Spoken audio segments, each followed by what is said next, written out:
Good morning, everybody. Welcome to today's 1 Million by 1 Million Strategy Roundtable for Entrepreneurs.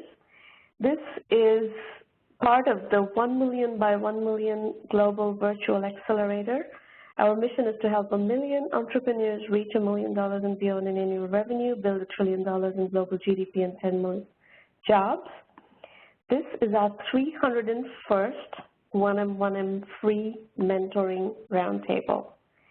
So it's been going on for quite a while, and we've had the privilege of working with many of you at these sessions, and we tremendously appreciate that privilege of being able to learn what entrepreneurs are doing all over the world and add value to that process. If you're live tweeting the show today, please use hashtag 1M1M.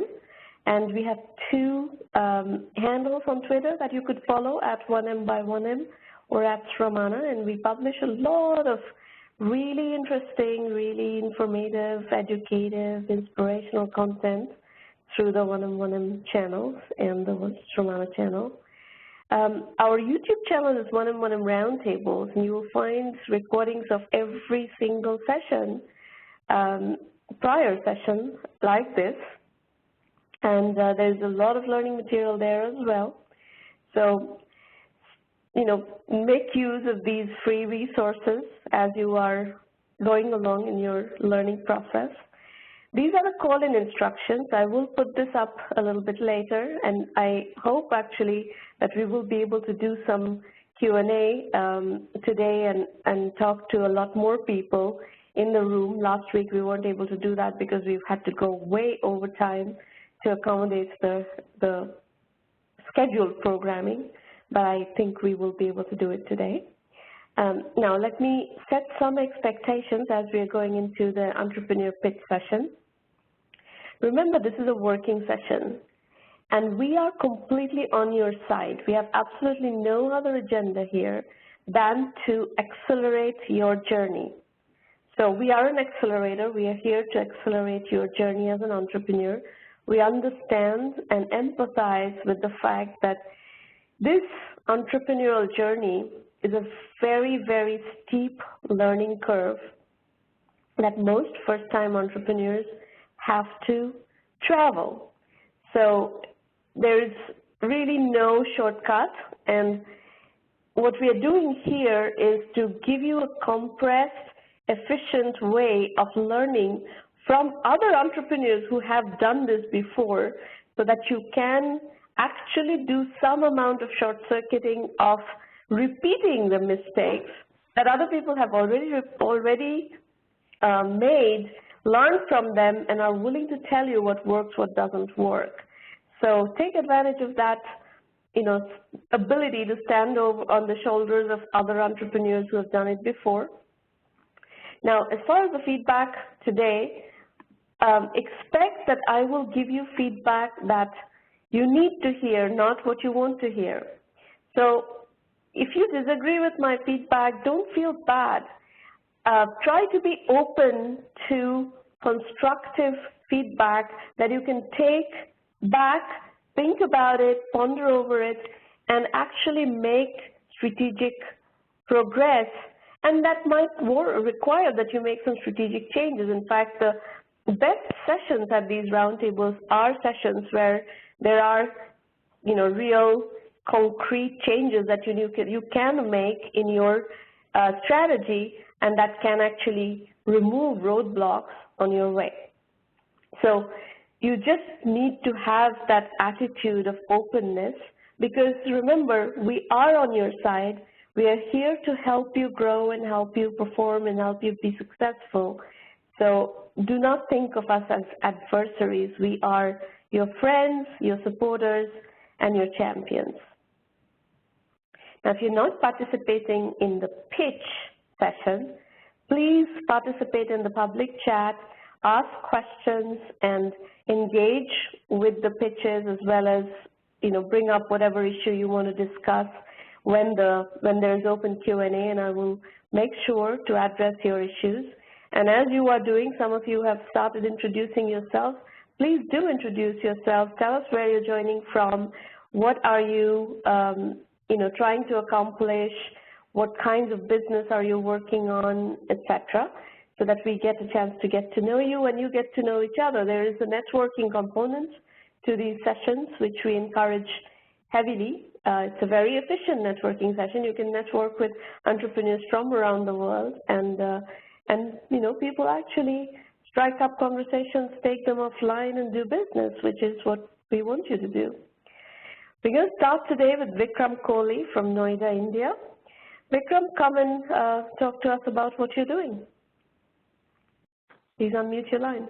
Hi. Yeah, sure. I hope I'm audible to everyone. Yes, we can hear you.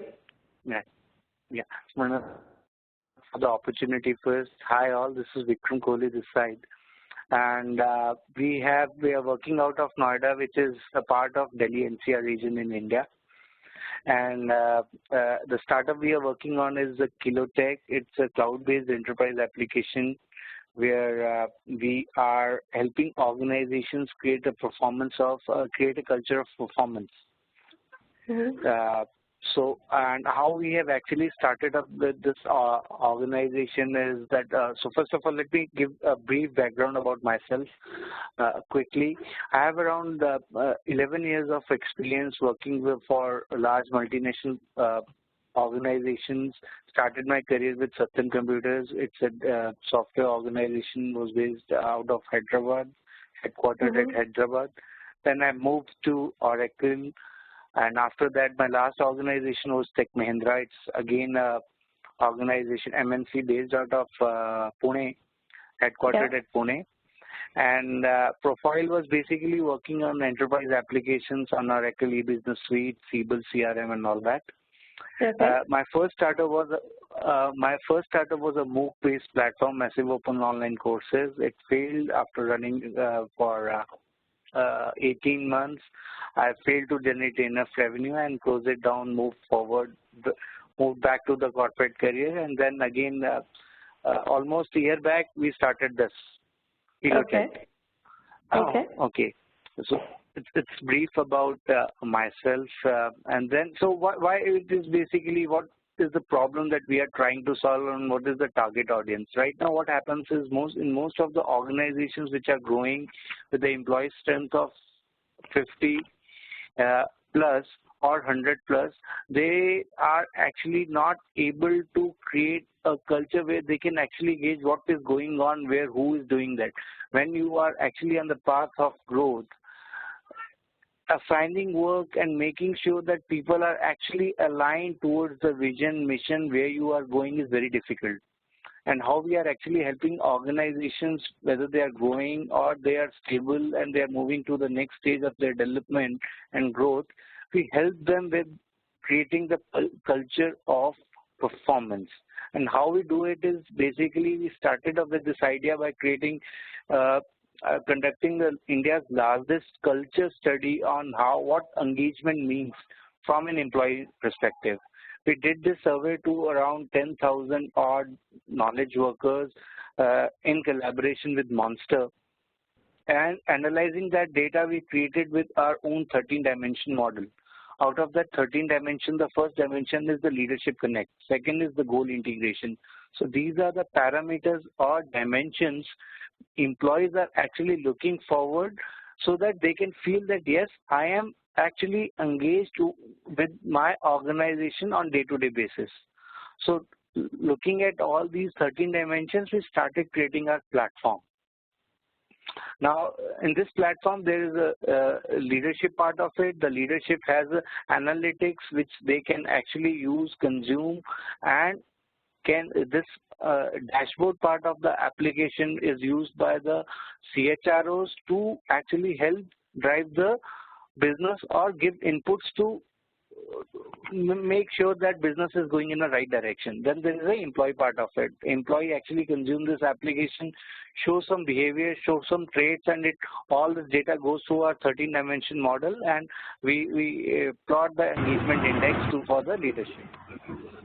So Vikram, how is this 13-dimension engagement model different from what SuccessFactors talent management platform does? They have the same stated agenda, and they have abilities to set goals and set performance measurements, and all these things that you're talking about was the premise on which success factors was founded many years ago, and they have built a very successful company and then eventually exited into SAP after going public. So, what you're talking about is not new. So tell me a bit about what are you trying to do that is new or different, or are you trying to do the same thing at a different price point for, emerging market audiences?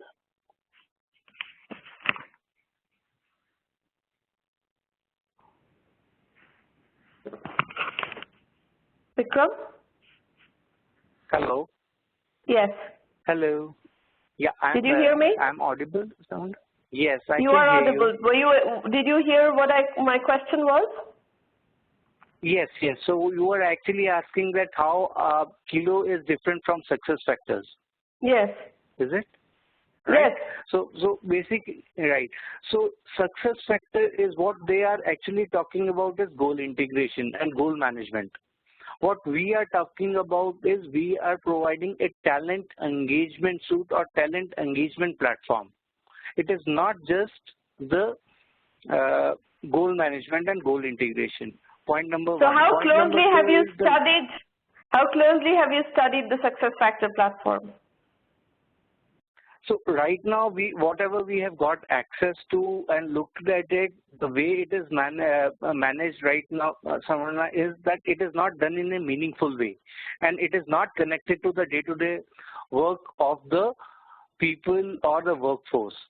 Right now, HR leaders has to actually follow up endlessly with people within the workforce to put up their goals, and at the end of year, what they have to do, then you actually put up the data and prove yourself that I am the best guy within this organization. I should get the maximum hike.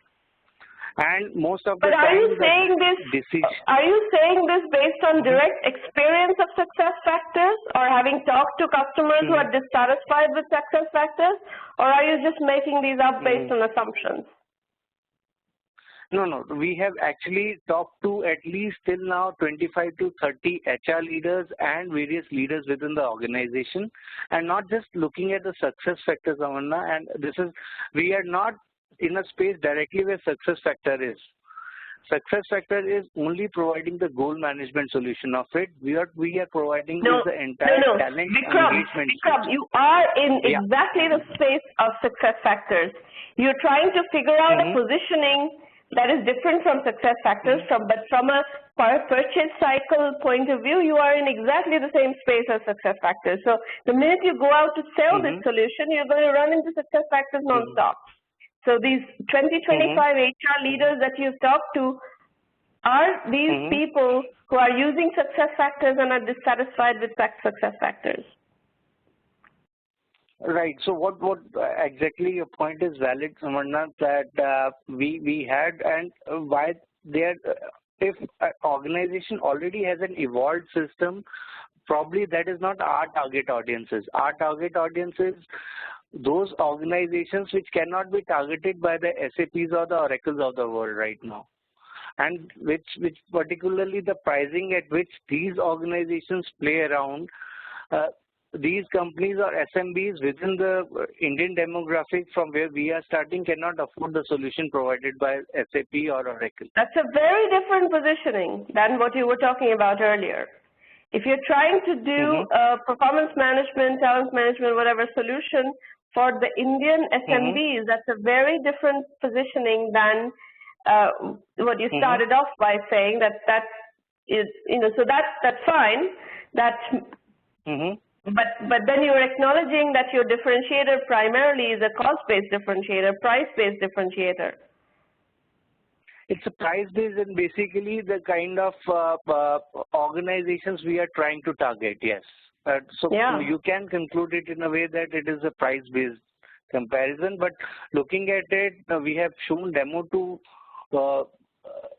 whosoever HR leaders and CHROs are there. They have actually said that if I compare your solution with SuccessFactors or Oracle Fusion Middleware, your solution is in a way better way. But saying that, it doesn't mean that they will actually adopt our technology or our platform. It has to be proven let's talk first, about where you are in terms of that. So do you have a platform that is somewhat ready? Do you have customers? What is the situation? What stage are you in? Right. So we have actually released the product, the minimum desirable product in January.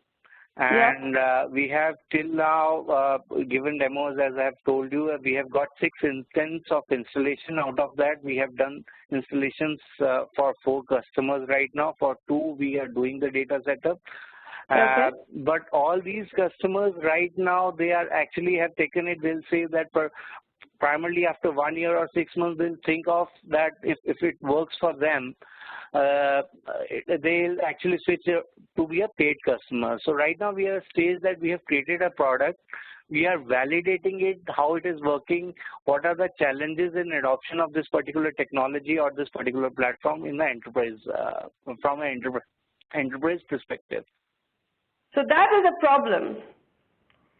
Free customers are not going to help you build the business. You need serious customers who commit to paying, not some wishy-washy commitment that we will think about paying once, at some point, but then they're not going to be serious about it. You need to, so actually the question is, what does your platform do? Can it actually show that you're effective and producing value within 30 days or 45 days? Can it? Can you repeat or pardon your question, please, again? The question is, can your customers show value using your platform in 30 to 45 days? See, right now, what kind of data we are giving and the analytics we are giving is, right now the problem with the HR department of the organization is, and the ask from the CEO is that you have to add value to the business and help me defining the way, or help me taking this organization ahead. Right now, what the problem faced by the HR guys is that the department heads come to them and says that your initiatives, your talent engagement or talent initiatives are not working fine. They don't have any data to throw. No, I understand all that. You've already gone over that. Don't repeat. I'm reasonably smart, so you don't need to repeat to explain to me what you do. I've got what you do. Answer my question. Can you demonstrate value in 30 to 45 days? Once an HR leader installs your product, in 30 to 45 days, if they start using the product, can they start seeing value?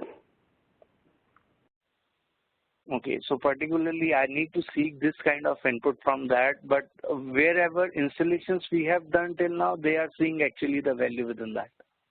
So what you need to do is come to an agreement with the people who are installing your product that they use it for 30 to 45 days, establish value, and you need to establish what are the metrics around which you measure, you establish value, and then they need to start becoming paying customers. Otherwise, you're not going to be able to build this company. You're going to have a lot of free users for extended periods of time, and you're going to not be making any money, and the company will go out of business. No, absolutely agree, Swarna, that whatever the installations we have done, these installations we have primarily done from the objective of making sure, first of all, the platform gets stable and it has a proven learning strategy, and we also get the data out of it, that how it is getting utilized. So we are. So what I'm saying now is that you need to structure. If you think of these as pilot installations, you need to structure these pilots to show, to determine what kind of value you are providing to these customers, based on which you can ask for payments. Right. Got the point. It's a very valid point, Suman. So you don't take open-ended customers who are not going to be paying for 6 months or 1 year. People need to start paying in 45 days. Right. Now, pricing is a whole different ball game. You're going to need to figure out a pricing strategy based on a variety of different parameters. If you have 25 customers who are, first and foremost, you need to understand what is the positioning, what is the real value that people are seeing, and kind of try to understand the ROI that translates into and kind of derive a pricing from that. And then on the other end of the spectrum, you have the success factor pricing. You probably want to offer this at something like 1/10 of the pricing of success factors because you're going to the SMEs, the Indian SMEs. So those are some price signals that you can work in, but I'll be happy to help you figure out the actual pricing, following the methodology that we use. Right. Okay. Okay. Got it. Yeah. All right. So you are saying that we have to play around the way it is, like in most of the B2B organizations, like Freshdesk is doing it with by playing around, or Zoho is doing it by offering all these cloud based solution at 1/10 of the price. So pricing should be the only positioning or only strategy to play against established players. So is it what it No, means, that's not what I'm saying. I think the market you're going, you cannot go head to head against success factors at this stage of the game, right? That market is mature. Right. True.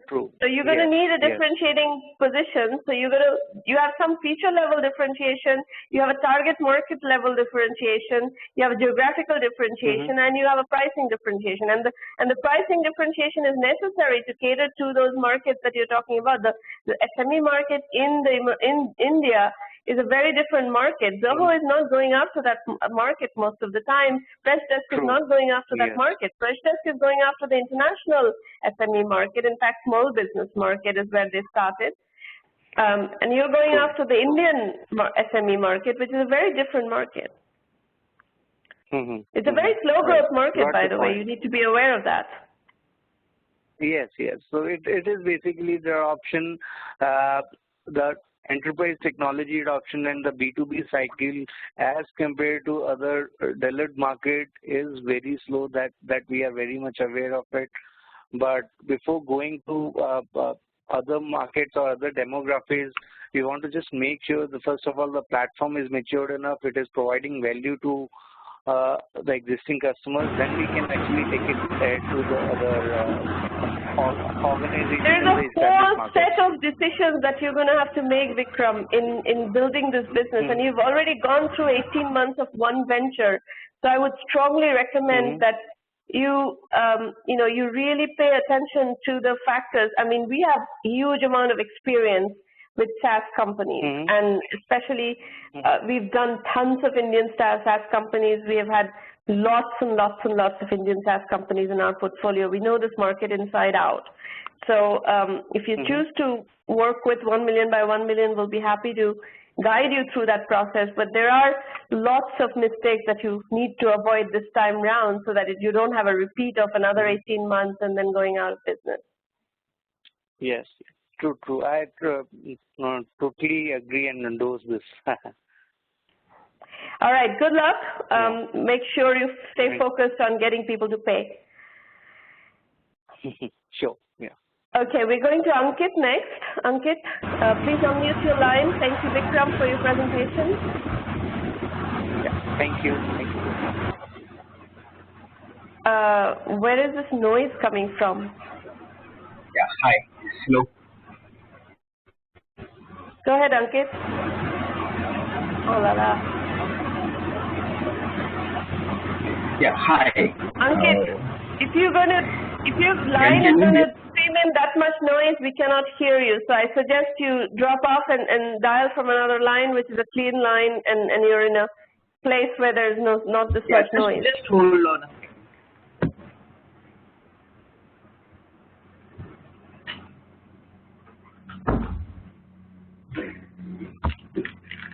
Is it better now? Yes, much better. Go ahead. Much better. Yeah. Hello. I'm Ankit, and I'm presently based in Bangalore. And Along with my co-founder, I'm working on an idea known as Tailorcraft. We basically are aiming to make a marketplace for stitch with the fabric retailers and a network of tailors, and we aim to deliver it to our customers. We did a beta launch in September just to see how the market reacts to this, and based on the feedback, we did a drawing board and we just launched 23 hours ago. Now we have one order. Okay. And what are we talking about? What kind of use are we talking about? We are talking about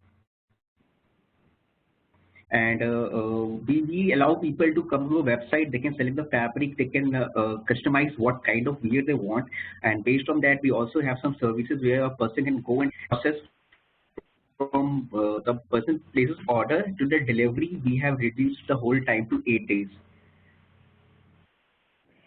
And are you talking about Indian audience, international audience, men, women? Yeah, we are only Indian, ma'am. Sorry, I should have clarified. This is only men's we are right now, and we are targeting only India for now. And in India right now, we are targeting 2 cities, that is Bangalore and Calcutta. Okay. So already I'm going to suggest that you focus on 1 city and not 2 cities, because this is logistically going to be a very complicated thing to do. Just the logistics of running a consumer facing. Just to clarify what we are doing, yes, ma'am. We have 2 teams basically. In Calcutta, we have all the operations. Every operation is in 1 city. But in Bangalore, we have a tech team. So we had 2 resources at 2 places. So we don't need more than 2 people at a city to operate, because only services that we are operating in the other city is to send a person to take the measurements. So ideally, all the operations, every delivery, every network is in just 1 city, so that once we optimize 1 city, only then we are going to move the operations to any other city. So what is the back end?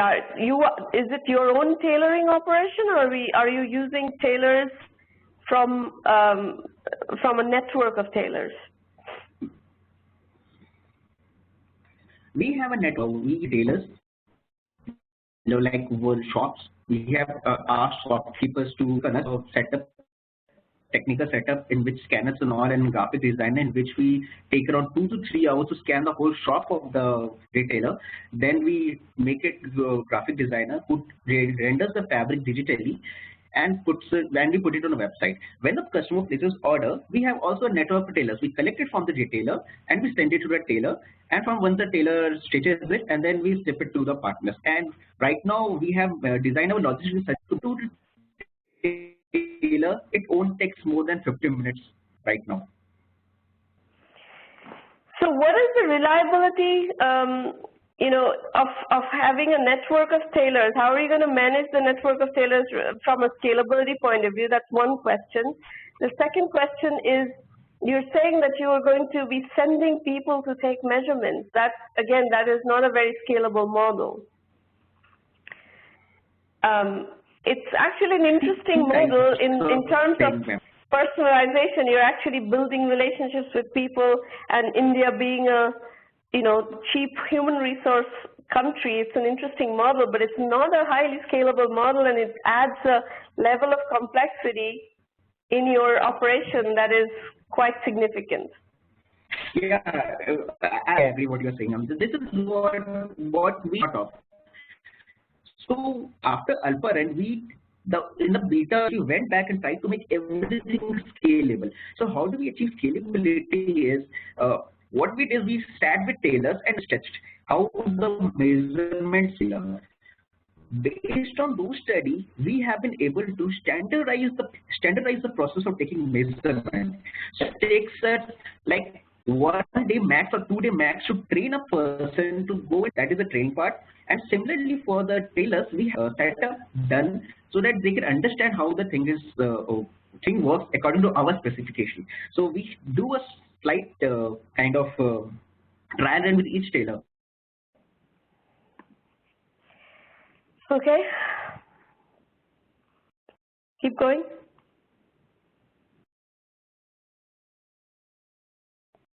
Keep going, Ankit. What's going on?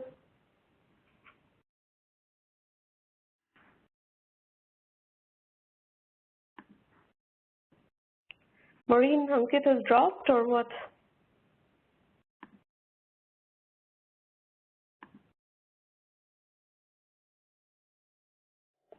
So Ankit, since you're not on the audio, something has gone wrong with your phone line.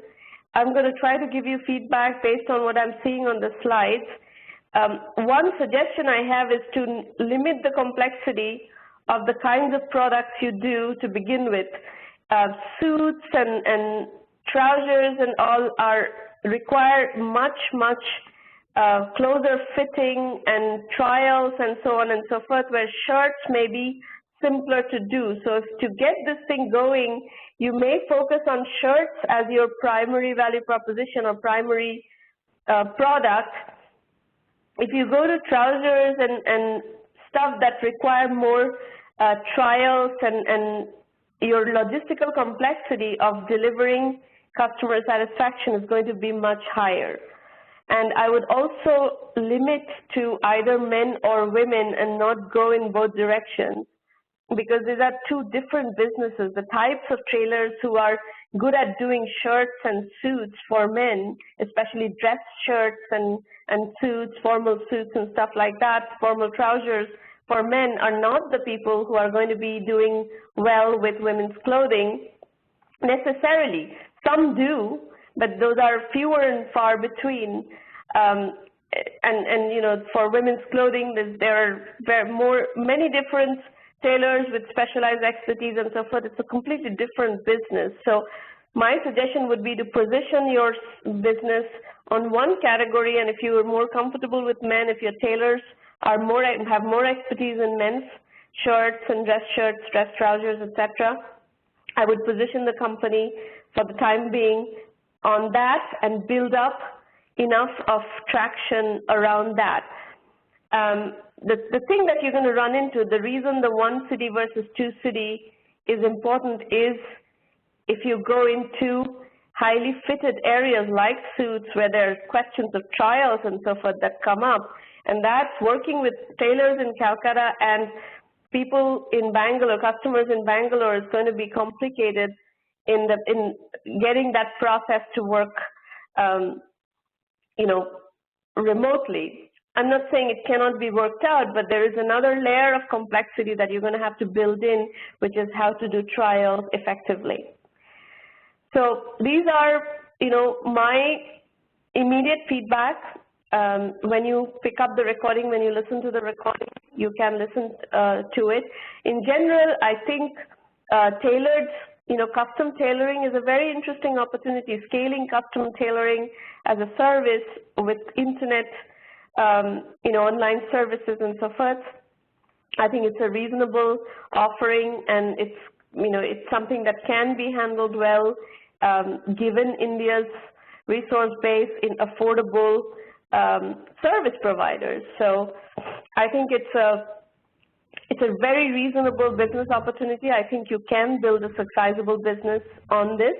So I encourage you to move forward with it. But there are certain practices, best practices in building a consumer business that you need to follow. And I think some of the feedback that I just gave you will help you, you know, fine-tune your strategies to something that is manageable, you know, from a logistical and operational scalability point of view. Sounds like, Ankit, you're back on the phone. Yeah, actually I missed the complete feedback thing. Anyway, we'll see the recorded session again. Yeah, you can listen to the recorded session now. Yeah, sure. There are all sorts of complexity in your business, like fabrics are an issue. Like how are people, you know, especially if you're going for formal wear, fabric, how do people get a feel for the fabric? What does the fabric feel like if you're trying to design a suit? What does the fabric feel like? People may want to feel it. So you're going to have to somehow get the swatches over to people so that they can actually feel the samples and get a, you know, make a decision based on that. And yes, ma'am. this We are business, presently working on this, and right now, yeah, go ahead. so based on those fabrics, we already have samples in which people can actually evaluate the quality of grade. They may not have the same state, they may not have the same print, but they may have the experience of they are going to get. Yeah. The other There are point I 8 would to 9 make is, varieties that we are present, and all 9 varieties. the other point I would make is, given how complex this business is, you may not want to do this as a marketplace model, because the reliability and the logistical complexity of doing this as a marketplace is going to be much, much bigger. Even if you use a network of tailors in the back end, I wouldn't put them on the website as for customers to select which tailor to work on. I would kind of shield that from the customers and take the orders from the customer like an e-commerce site would, and then you in the back end somehow figure out who has what expertise, which tailor has what expertise, and work with a group of tailors and pay them for their services, rather than trying to be in the middle of a marketplace model. I think it's going to be much, much trickier. At least to begin with, get one end of it worked out, and maybe later on you can open up the tailor end to a marketplace model, but first figure out the logistics of doing this with customers, because there's already a lot of complexity in the front end. Okay? Yeah, there are lots of moving parts in this model. We agree on that. There are lots of moving parts. So get going and start validating, but try to limit the amount of complexity that you have to handle right away. And what is this post-funding? Is your assumption that you're going to get funded right away to get this going? Sorry, ma'am, please repeat the question again. Is your assumption that you're going to get funding right away to get this thing going?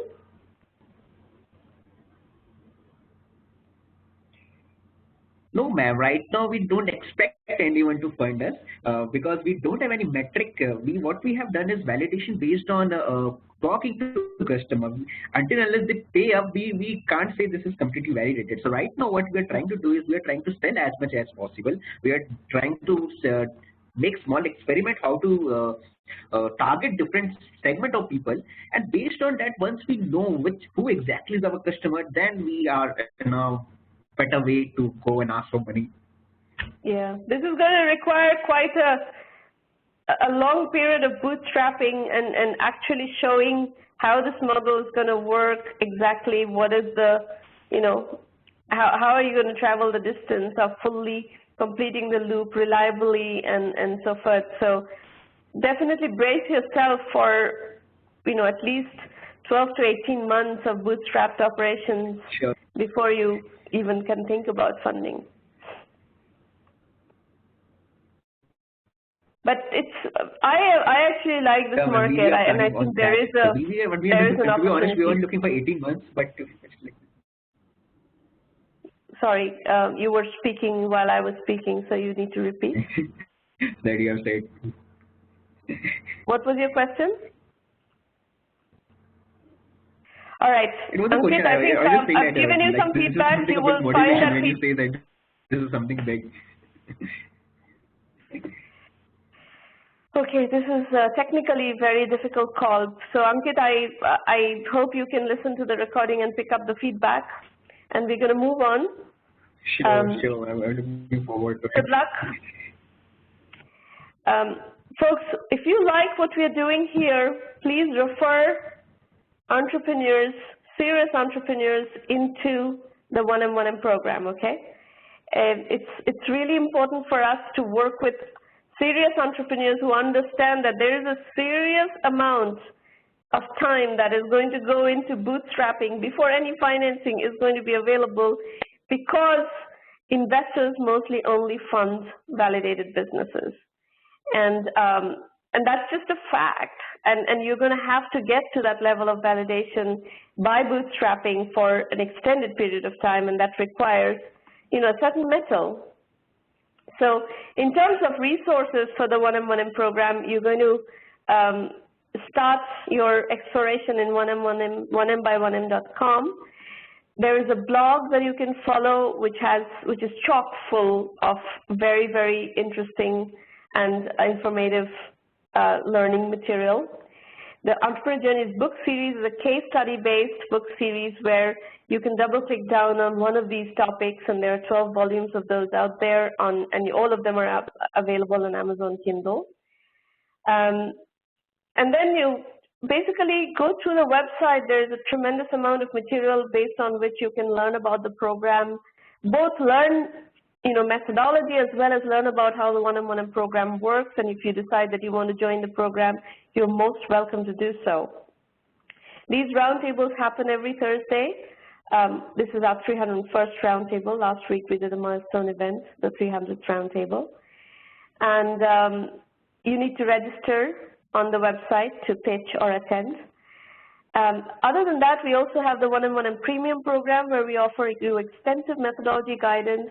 We have a video lectures and case study-based curriculum that has been developed in collaboration with over 700 successful entrepreneurs, including over 50 unicorn entrepreneurs, over 350 venture-funded entrepreneurs, and many, many bootstrapped entrepreneurs. We help you with business development, we help you with strategy consulting and private roundtables, and we help you with financing and media relations as part of the premium program. If you go to the $1 Million Club link on the website, on the homepage, you will get some case studies of successful members. There's also information about our ROI equation and so forth. So you can go and dig around on the website to familiarize yourself on how this program works. One thing I will suggest to all of you is apply the 1M1M self-assessment, which is available for free on the website, and ask yourselves these questions. These are questions that you will have to answer in building a successful business, and you should try to get a strategy around all these critical questions. Now, as you're going through the self-assessment or any of the issues that you're dealing with in your entrepreneurial journey, one thing you could do is sign up for the monthly 1M1M basic curriculum and learn methodology through that. This is just $99 a month, and you have access to the entire 1M1M curriculum, and whether you need to learn financing or positioning or market sizing or bootstrapping or customer acquisition, all those modules are accessible, and you can get yourselves going through that as one way to move forward as well. So whatever it is, there is a tremendous amount of learning that you have to master in this process of building a venture, and you're going to need to find ways to efficiently do that, and what we are trying to do here in 1M1M is give you an efficient set of resources with which you can accelerate your journey. So that's pretty much all I want to share with you in terms of the 1M1M program's offerings. Remember, our methodology is lean, capital efficient, bootstrap startups. And even if you raise money, you're going to have to go through this bootstrapping phase to get to a point where you are fundable. And that's just the reality of the business. And there's no choice. So please pay attention to that, and don't have unrealistic expectations that you will be able to raise money just like that without, validating, without making enough progress and showing enough traction such that you can actually attract the attention of investors. So that's pretty much it. We can go to Q&A at this point. Upcoming free roundtables, by the way, we have roundtables every week throughout April. So please sign up on the website, and Maureen will send you instructions on how to get ready for your pitch. Those of you who are still in the ideation stage and working in emerging markets, you can look in Vision India 2020. We have $45 billion business ideas that are part of this book, and you can take any of them and execute on them, or morph, steal, borrow, you know, whatever you want to do with it. It is structured, the book is structured to help you ideate. And then we have a corporate platform, corporate government and so forth collaboration platform, where we run incubation programs on behalf of our partners, and that's Incubator in a Box. So if that's your affiliation, if you're coming from you know, some organization or some geography or you know, ecosystem where you're trying to enhance your ecosystem or build an ecosystem, please feel free to reach out to us. We'll be happy to work with you in developing your ecosystem using our Incubator in a Box program. So we're ready for open Q&A. Please feel free to dial in using the call-in instructions on your screen, or you can also type in your questions in public chat, and I will pick up those questions and answer them now. Please don't send me private messages. This is a public chat, so you want people to read your questions and make sure that you get engagement. Raj Das, you've sent me a few private messages. You're saying, hi Shrumana, good morning. Raj here from Bangalore. My friend Abhijit will join you soon. His product is ready and need your help. Terrific, we'll be happy to help. I've already connected with Irina and shared invite. Okay, excellent, no problem. Irina will take care of Abhijit. So questions, comments, introductions, tell us where you're joining from, what you're working on, what brings you here, how did you find out about 1 million by 1 million? Tell us how we can help you.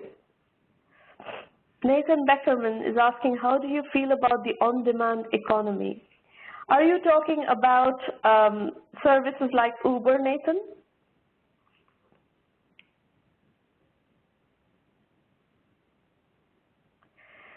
Well, you know, the good thing about the on-demand economy is that they are providing lots of value. You know, lots of services that are fragmented services are coming together in this mode. So if you want to do this, and if you want to do that, and if you want to do that, something else, you have different apps and services, service providers who are connecting you to resources who offer you that.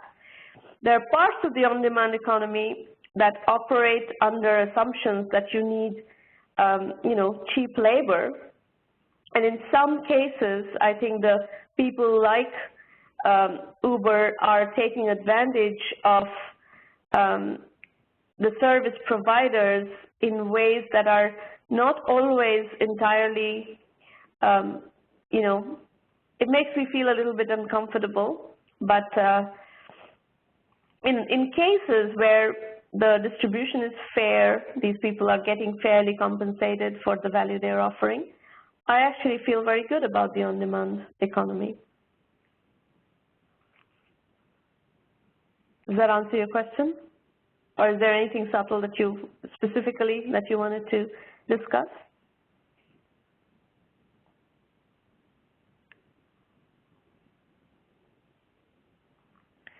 Ankit is asking, how do we know that we are doing something wrong in a business model while it is still in planning stage? What metrics should we concentrate on? So, Ankit, in your specific case, since you just pitched, my hunch is that if you try to go in this on-demand business model in India, in a not very tech-savvy sector like tailoring, you're going to have a very hard time making that work. So I think a marketplace business model would be the wrong business model for you. As I said, I prefer that you go in an e-commerce business model mode. And then on an e-commerce business model mode, you should measure on the basis of e-commerce statistics. How many orders are you getting? Are you able to acquire customers profitably? What is the customer lifetime value?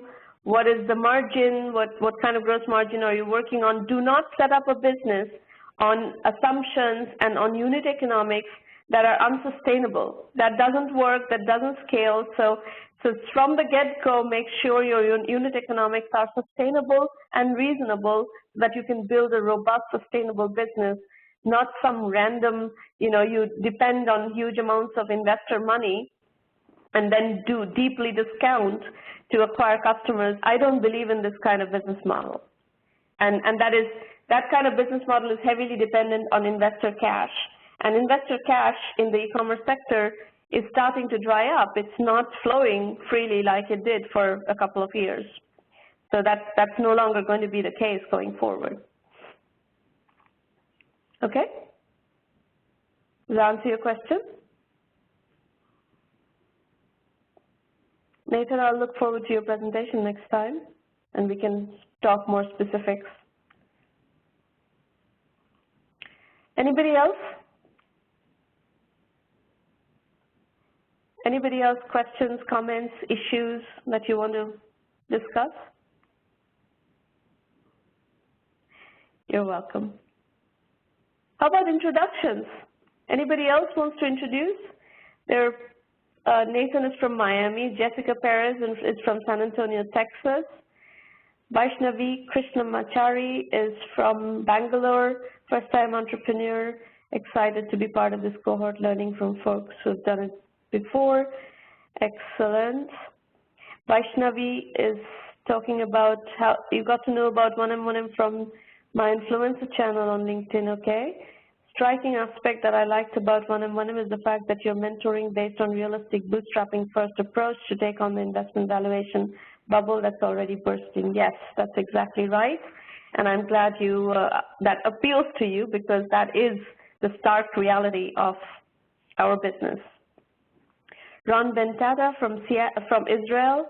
Roundtable said, great, thank you for hosting them. We have a social pickup delivery business, been running for more than 6 months now. There are a few players in the market. Well, Ron, if you like, come and pitch, and we can discuss the specifics of the business and, see where we can add value.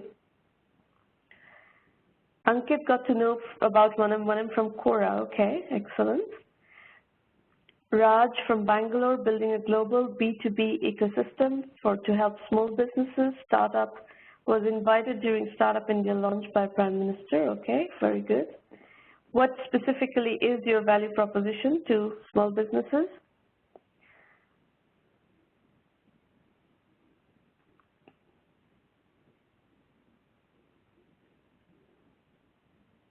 Raw materials. So you're catering to the small businesses in the manufacturing sector, Raj?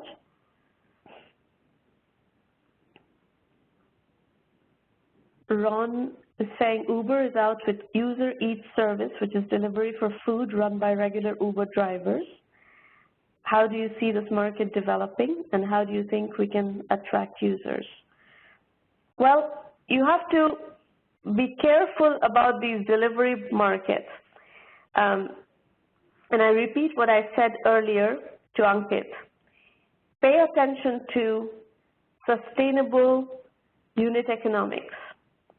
The problem with this market, the way it is developing, is that it is developing on the basis of unsustainable unit economics, deep discounting, and a reliance on investor money. And you will see there's going to be tremendous numbers of these logistics and delivery companies that have these kinds of unsustainable metrics and unit economics. They're going to go out of business. As the market starts to rationalize, these businesses are going to go out of business.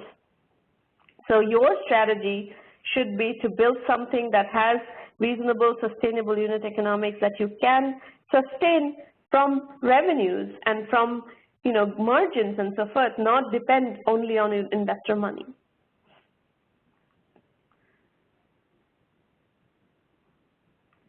Abhijit, founder of a startup called Patty Pets, online pet service and products ecosystem. Product is ready and available on Android, iOS, and web, UK-based company. Again, do your homework on competitive analysis, because this whole pet services market has been around for a long time, and there have been lots of casualties. So you need to understand what works, what doesn't work.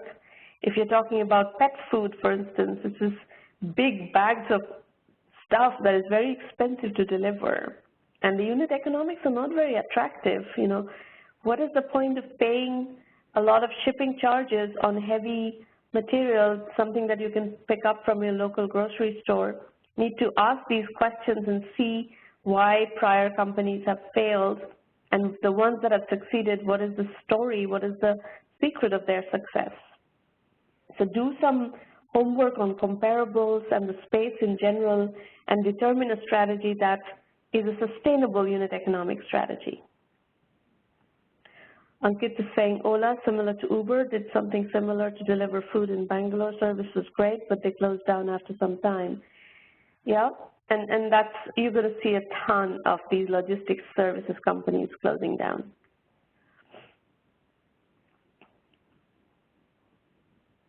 There's a huge market in India. Raj is saying about his materials services companies for SMBs in India, manufacturing SMBs in India. We have good B2C e-commerce, but not really into B2B ecosystem, and my business model doesn't require investment money to buy. That's wonderful. See, investor money is a risk, and you know, the probability of your getting investor money is low. So if you can get to a sustainable business without investor money and can show traction and so forth, that actually takes out a lot of risk.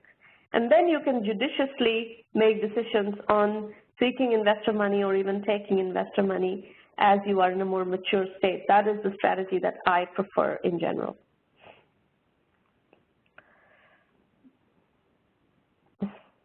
You met with Ratan Tata and Azim Premji, and you felt very confident about the journey. This is at the Startup India Summit.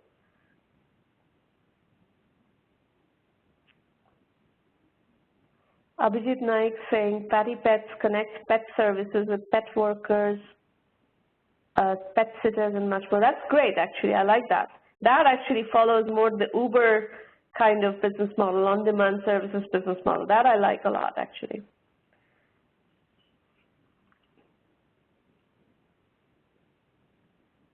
You met them in Bangalore during Invest Karnataka. Okay, excellent. Very good. Folks, while you're coming up with more questions to ask, let me introduce you to Irina Patterson. Many of you already know her. Irina will ask you questions about the 1M1M program. Those of you who are considering joining, please contact Irina, and she will be happy to answer any questions that may come up.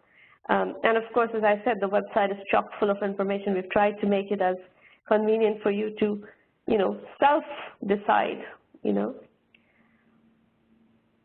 whether this is the right program for you. It is not the right program for everybody. Let me underscore that.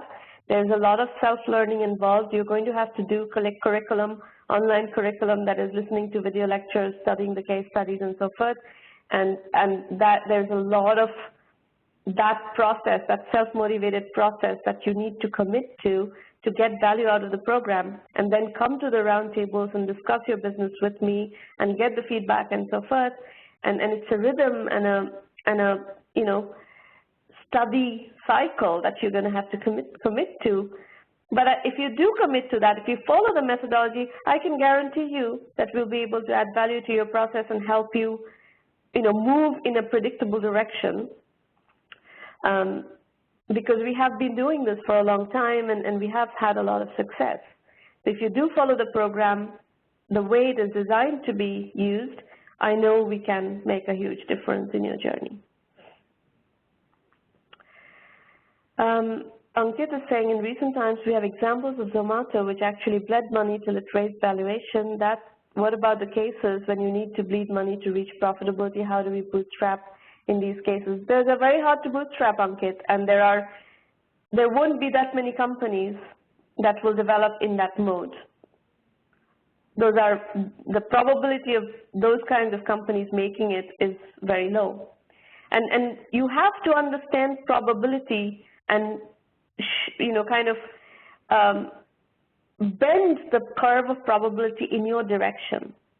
You don't want to play a very low probability of success game. You have to increase your probability of success by making judicious decisions that will enhance your chance, enhance your probability of success, as opposed to getting stuck in this very, very low probability, 0.0001% probability strategies. And Zomato is one of those. Abhijit is asking, thanks for connecting. How can you help startups whose operations are set up outside India, or this is just for Indian startups? No, 1 million by 1 million is based out of Silicon Valley. We are the first global virtual accelerator in the world. So our audience is completely all over the world. North America is our largest geography.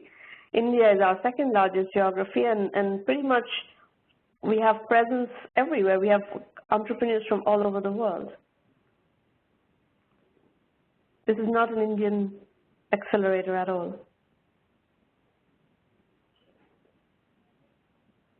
Ankit is saying, valid point. We have startups here which raise funds, expand like anything, and shut down in more than half of the cities. That's correct. And that is really not a good use of your time. Years of your life raising lots of money and then burning through that money and then, you know, flaming out. This is not a successful startup.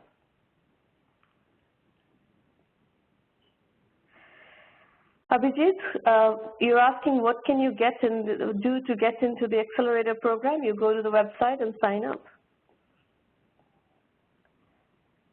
Maureen, can you provide provide Abhijit the link to what to expect from the premium program and what to expect from the basic program, and he can decide which is the right program for him and sign up.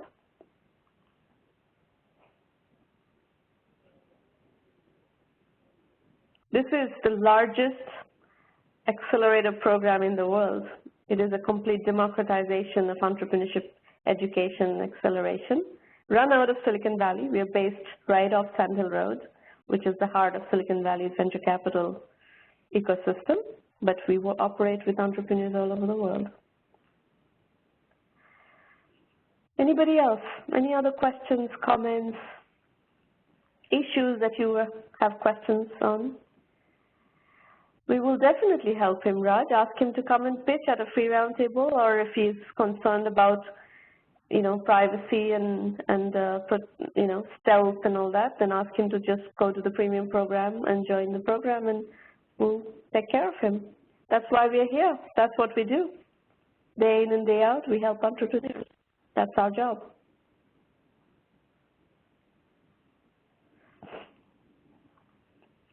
Anybody else? There you go, Abhijit. Maureen has given you links to the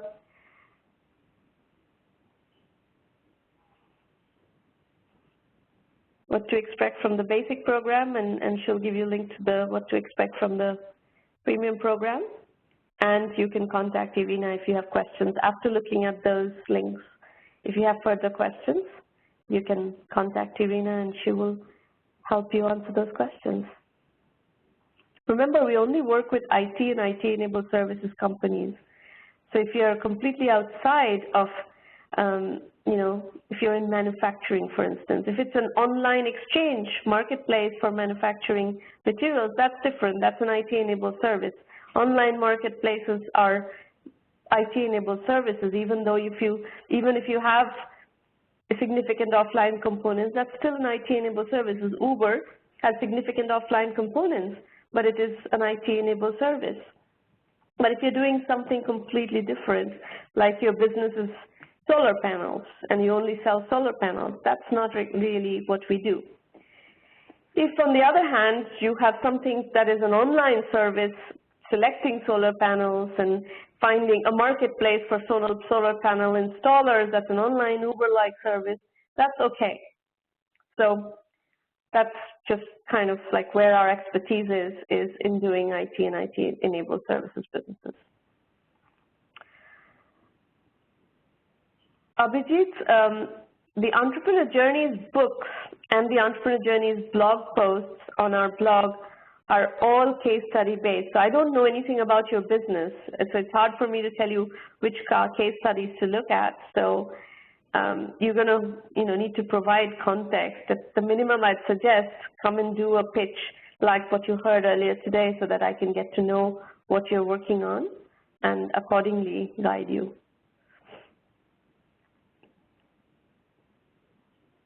I think you, Abhijit, you have some digging around on the website to do. So if you're planning to pitch at a roundtable, you need to go to the free public roundtable link. Maureen, can you provide the free public roundtable link in the public chat? Abhijit, you need to go there and sign up, register to pitch, and then Maureen will send you instructions on how to pitch.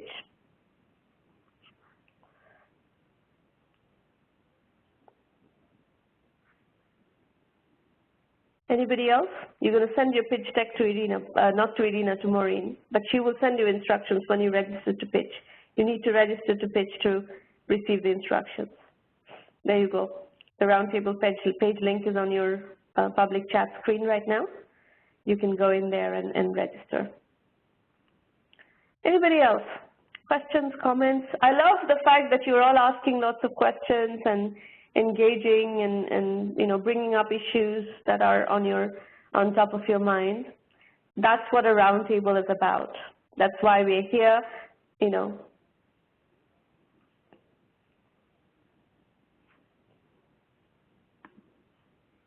Anybody else? Questions, comments?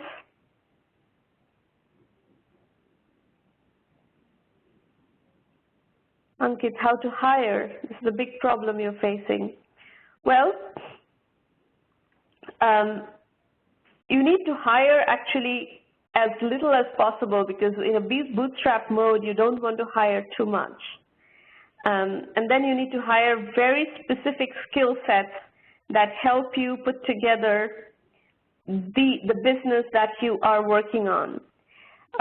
You know, I would actually suggest that if you decide that you're going to be working within the 1M1M program and you want to join the program, I'm going to work with you to put together a hiring plan of of the minimum set of hires that are required to implement your business strategy. I'll work with you to get your business strategy together, help you create a minimal viable hiring plan, and then I'll guide you on exactly how to hire which piece of that. A lot of your sustainability will come from whom you hire and how much do you hire. If you hire too much, too soon, you're going to burn through all your runway, and that's not desirable. Raj is asking what you suggest for multitasking. You know, the startup CEO job, an entrepreneur job, is a heavy-duty multitasking job. So the one thing I will say is that you need to prioritize. I use a technique called top 10. So I prioritize I kind of list out all my entire to-do list, and then I do a top 10 on that and focus on those.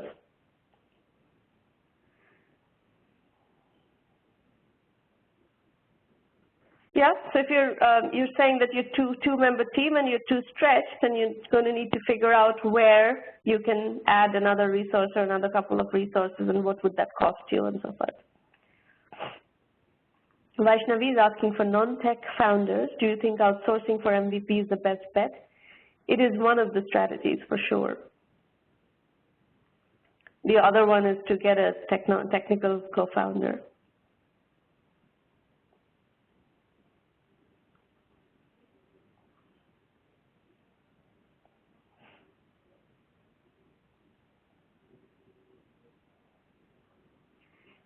Raj, you're talking about you're only one finding. I don't understand the question. The question is phrased in a way, or the comment is phrased in a way that I don't understand.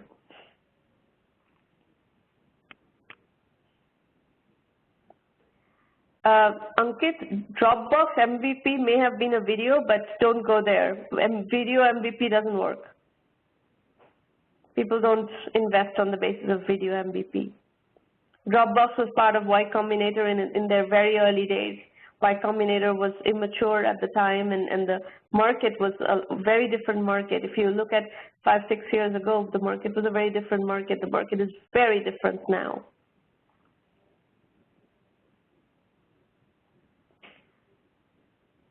Raj, you're trying to find a co-founder with a similar mindset like yourself. You're going to have to find a co-founder from somebody you know, somebody you've worked with.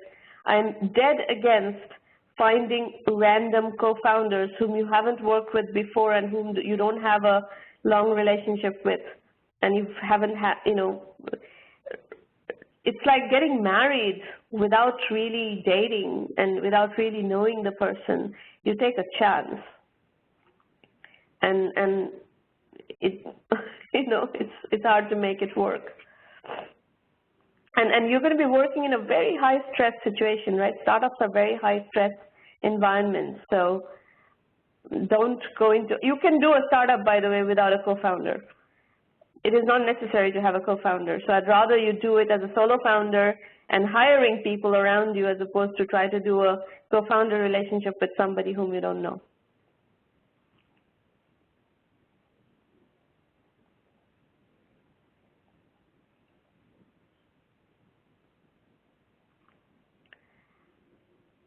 Anybody else? Any other questions? What's great today is that we do have the time to do the Q&A. We don't have this much time to do as much Q&A usually, and you are a highly engaged audience, so I love the fact that you are asking lots of great questions and we are putting lots of great issues on the table. College buddies or work buddies should be first place to start looking. Exactly. College buddies and work buddies are very good places to start looking. No? More questions are better. Ask away. Don't apologize for asking questions, especially you're asking very good questions, so keep going.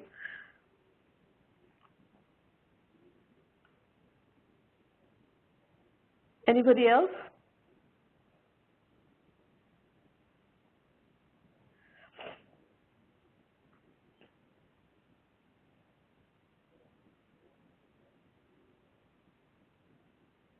That's okay. Lots of people haven't gone to college but have built very, very significant businesses. And in these days of MOOCs and, you know, open courseware and programs like 1 million by 1 million, you can learn whatever you need to learn. And if you have innate intelligence and hard work ethics, good work ethics, you can build businesses. You know, what we offer in 1 million by 1 million is essentially a mini MBA to do a startup. So you can learn pretty much everything you need to learn just by studying in the 1M1M framework. As far as entrepreneurship is concerned, of course, there are other things that you need to learn that may be relevant to the context of your business, but as far as entrepreneurship, startup building methodology, we teach you everything. Abhijit, what would you advise for a young entrepreneur like me for the hustle journey? Follow a methodology, follow a proven methodology. Otherwise, you're going to make every single mistake that has been made for 30 years by other entrepreneurs. You're just going to reinvent the wheel and waste a lot of time. We spoke with, who was it? Was it Vikram Kohli earlier today, who said that he spent 18 months on one venture and then the venture didn't work out. So if you start working with a proven methodology, if you start working with 1 million by 1 million, for instance, there are lots of mistakes we will help you avoid because of our experience in this field. I'm pretty sure if Vikram were in the program, he wouldn't have wasted these 18 months doing things that would not pan out. I would have told you, Vikram, you know, MOOCs are really difficult to monetize. And from a business model point of view, I wouldn't let you go in the direction of MOOCs, you know, without a very, you know, precise strategy of exactly how do you go about monetizing. We are very, very focused on businesses that can monetize and can start generating revenue as quickly as possible. And that is the characteristic of a business that has a higher probability of success. So that is why, Vikram, I was steering you so quickly steering you towards monetizing as quickly as possible and not go off on this open-ended free customers kind of mode. Raj is saying most of the entrepreneurs just need a true coach. Nathan is asking, what do you say to part-time entrepreneurs? We have established strategy called bootstrapping using a paycheck. In fact, if you look in the Entrepreneur Journeys book series, there is a book called Bootstrapping Using a Paycheck. We have tons of part-time entrepreneurs following that strategy. We are happy to support you if you do that. And we are probably the only accelerator that actually does support part-time entrepreneurs, but we do believe that having a paycheck to pay the bills while you're validating and learning and so forth is a very, very sound way of mitigating risks and increasing your probability of sustainability. So we encourage part-time entrepreneurship. Ankit, today I read about cockroach startup, which is a good team. I have no idea what that means, Ankit. I'm sorry.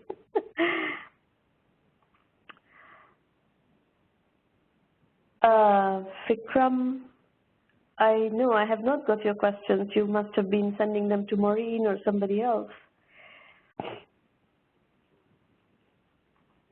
Raj is saying your platform, honestly, I believe is one of them. For coaching, yes, it's one of the best platforms out there for mentoring. And it's proven, we've been doing this this is our 6th year of coaching entrepreneurs and at a grand scale. So yes, we have been very successful in helping a lot of entrepreneurs from all over the world. Vikram is asking, what's the right amount of raise in seed? Of course, it would be raised after you've earned revenue. Well, Vikram, it depends on what kind of, what do you need? What is the next milestone? So what I don't like is raising too little in seed that is going to get you stuck between seed and Series A. So in your case, you're doing a software as a service venture. To qualify for Series A, you're going to need to get to a run rate of $1 million annual revenue run rate.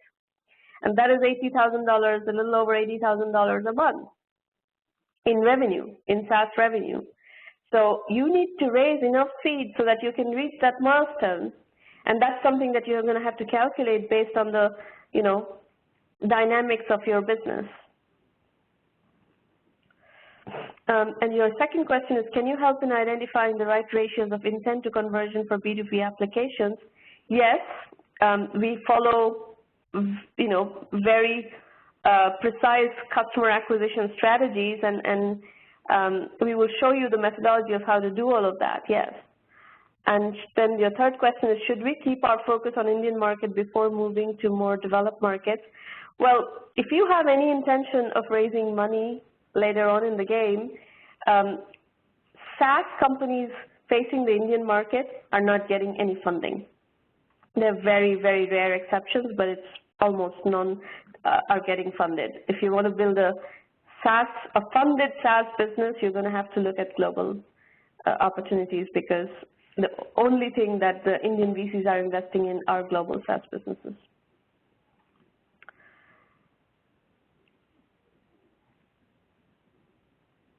Does that answer your questions, Vikram?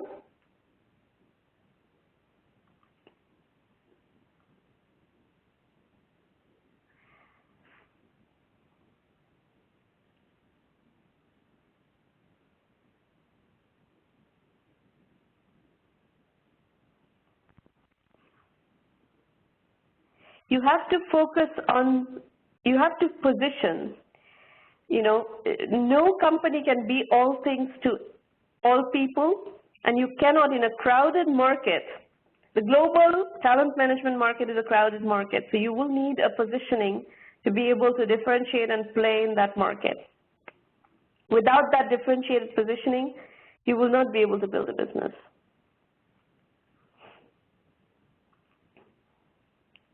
So demography is one of the positioning components.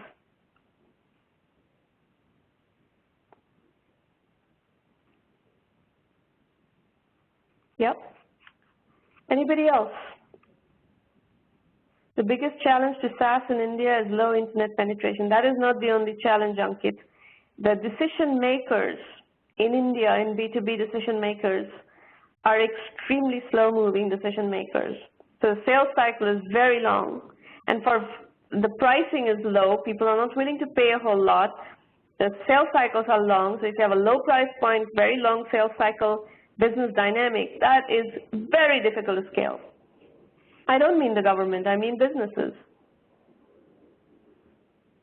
Businesses trying to build products or services take a long time to make decisions. And that makes the sales cycle very dragged out and very slow scaling.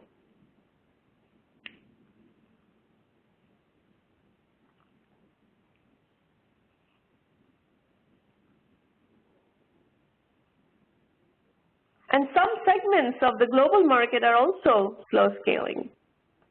There are early adopter markets that scale faster. There are low adopter markets, slow adopter markets that don't scale as fast, even in the international, market scene. So you have to, if you get stuck with a slow-moving market, it's very hard to scale businesses in venture scale. And at that point, your only option is to bootstrap, which is okay, actually. In some cases, finding a niche where you can build a, $20, $30 million business, or even a $5, $6 million business, $5, $10 million business, in a niche that is protected from investment, where you can create differentiated positioning and so forth, and even if the business grows a little bit slower, you become the market leader in that niche, and you own that niche, and you have a highly profitable $20, $30 million business. I don't see any problem with that as your strategy of building a business. That's okay. It's perfectly fine. And that can be done in many markets. It can be done in India. It can be done in a lot of the emerging markets. It is being done in the U.S. There are many markets in the U.S. that are not venture scale markets. Education is one of them. There are a lot of education businesses, good education businesses that are bootstrap businesses. And people own that segment, that niche, but these are not venture fundable businesses because they're not growing at a pace that is attractive to VCs.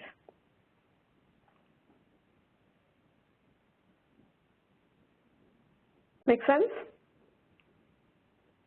So Vikram Kohli, it's okay if you decide to build a Indian market SME-facing talent management business, that's okay. You're just going to have to bootstrap that business and make sure that your customers pay up as quickly as possible so that you can build a sustainable business, and that's fine. That's a perfectly okay strategy. Great tip, for instance, in India is a SaaS company in payroll. They have built a very nice SaaS business, Indian SME-facing SaaS business. And it's not a funded business, but it's a very, very robust business, and they are the leader in their market.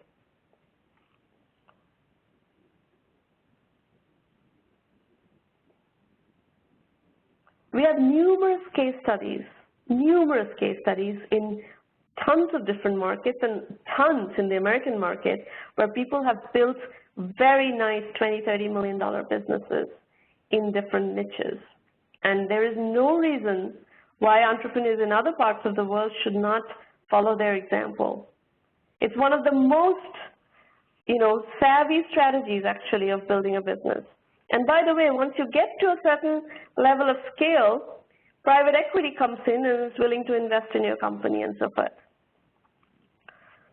So this early stage venture capital game, angel and venture capital game, is really difficult. But once you've bootstrapped your way to a certain level of success and you're generating, $5, $10 million of revenue, and you have proven your leadership in your market and so forth, there are other kinds of financing, later stage venture or private equity financing that will come in and potentially help you scale. So there are many different ways of succeeding. Just don't get hung up on angel and venture capital as the only ways of succeeding in being a good entrepreneur. Your focus should be completely on generating revenues. Remember, the 1M1M mantra is entrepreneurship equals customers, revenues, and profits. Financing is optional, exit is optional. Exit is compulsory if you take financing, external financing, but exit is not even compulsory if you're just building a robust business with customers, revenues, and profits. You don't have to exit. You can give yourself and your partners in the business dividends, and that's one way to you know, get yourself return on investment, or you can just pay yourself huge amounts of, you know, salaries and bonuses and have a wonderful living.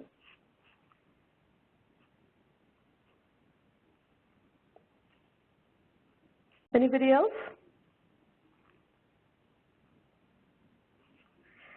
All right, folks, we've had a very, very nice, very interesting, engaging Q&A today. Thank you for participating, and please come back next time and we will continue. And if you want the slots to pitch, let Maureen know. Register on the website, on the Roundtable page, free Roundtable page, and Maureen will send you instructions on how to pitch. Thanks for coming. Bye, everybody.